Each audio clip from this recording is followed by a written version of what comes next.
এইভাবে মানে দিন দিন এইভাবে খালি শয়তানের রাস্তায় কাফেরদের রাস্তা আমাদের কাছে পছন্দ নয়। আমি বলেছিলাম মানুষ মুসলমান এখন এরকম আছে যে পুরুষের বেশ নারী ধরের, নারীর বেশ পুরুষ ধরের মুসলমান আছে না নাই? আপনার ঢাকায় যান, ঢাকায় আপনি চিনতে সময় লাগবে এটা নারী নাকি পুরুষ। স্কিন টাইট জিন্সের প্যান্ট পরছে নারীরা, যুবতীরা। তারপরে আপনার টাইট ফিট গেঞ্জি পরছে, মাথার চুলগুলো কেটে পুরুষের মতো করে।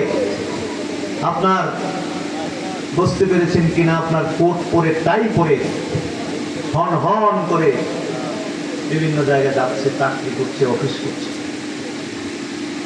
নারীরা পুরুষ বুঝা যায় না, এরকম আছে নাকি?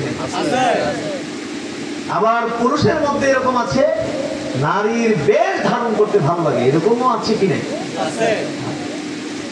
পুরুষ এখন কানে দুল পরে, কানে দুল পরে, এরকম পুরুষ দেখছেন কিনা? পুরুষ গলার মধ্যে গোল্ডের চেইন পরে, পুরুষ আপনার কি বলে ব্রেসলেট, ব্রেসলেট পরে। ওই দিন ফেসবুকের মধ্যে দেখলাম ও নাকি বাংলাদেশের সমস্ত পুরুষদের মধ্যে সবচেয়ে সুদর্শন পুরুষ হিসেবে নির্বাচিত হয়েছে। ফেসবুকের মধ্যে দেখছেন কি আপনারা? বুঝতে পারছি। এখন তো আমিও দেখি ফেসবুক, দেখি তো মোবাইল আছে, ফেসবুক দেখি, কিন্তু এই ফেসবুক বুঝতে পেরেছেন কিনা, এই মোবাইলে কত মানুষের দরজাকে, কত বড় বড় আল্লাহর ওলির দরজাকে এই ফেসবুক, ইউটিউব, এই মোবাইল তার দরজাকে মাটির সাথে ধূলিসাৎ করে দিচ্ছে। এই মোবাইল তার দরজা উঠতে উঠতে উঠতে উঠতে আসমানে চলে গেছে, এত বড় দরজা। কিন্তু মোবাইল আর ফেসবুক এই আল্লাহর ওলির দরজাকে একদম ধুলায় মিশিয়ে দিচ্ছে।